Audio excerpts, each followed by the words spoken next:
জীবনটা হয় আমার কি যে তেনা তেনা হইয়া গেল গো। আল্লাহু আকবার, সুবহানাল্লাহ সুবহানাল্লাহ। আল্লাহর ফকিরের কাছে বিয়া বইয়া শালা কি দাদিটা করলো। কত রঙের চালের যে ভাত খাইলাম শালার, এ কালা লাল নীল হলুদ সাদা, এগুলা আর সহ্য হয় না গো। জীবনটা শালার কি হইয়া গেল রে। কি গো তোমার কি সমস্যা? কি গো তোমার কি সমস্যা? ফকিরের কাছে বিয়া বইছি, কত রঙের চালের ভাত খাওয়াই গো। ও আল্লাহ রে, ও আল্লাহ গো।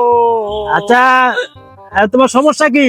সমস্যা ফকিরের কাছে বিয়া বইছি, হ্যাঁ লাল নীল কত রঙের চালে যে ভাত খাওয়া, এগুলার আমার জ্বালা যন্ত্রণা সহ্য হয় না, আর ভালো লাগে না, এগুলা কি করি এখন? আচ্ছা শোনো, হ্যাঁ আমিও তোমার মতন একজন লোক খুঁজতেছি। আচ্ছা আচ্ছা, আমারও মনে করো ঘরে ফ্যামিলি নাই, হ্যাঁ তাহলে তোমার শাদি করে লাই, তোমার আমি চিকন চালে ভাত খাওয়াবো। তাই নাকি? হ্যাঁ, হ্যাঁ। আরে চিকন চালে ভাতের লেগে কাটাকাটি করতেছি আমি। আচ্ছা তাহলে যাক, তাহলে তোমার গায়ে দেওয়া ঠিক হবে না, হ্যাঁ তাহলে তোমার দায় দায়িত্ব আমি নিলাম। আচ্ছা আচ্ছা, তোমার আমি চিকন চালে ভাত খাওয়াবো তোমার আমি। আমি খারাইছি যা, আমি খারাইছি। কি বাবা আমি পাও গো? পাও আমি পরে খারাপ মনে, হ্যাঁ পরে খারাপো, পরে খারাপো। আমি তোমার তো পাওই না, তাহলে তুমি আমার খাওয়াবা কেমন চিকন চালে ভাত? আরে তুমি তো 10 বাড়ি চায়া চায়া খাও, হ্যাঁ ঘুরিয়া ঘুরিয়া খাও, আচ্ছা আমার চাওয়া লাগে না, হ্যাঁ, আমার মানুষের দিয়া যায়। এ কও কি?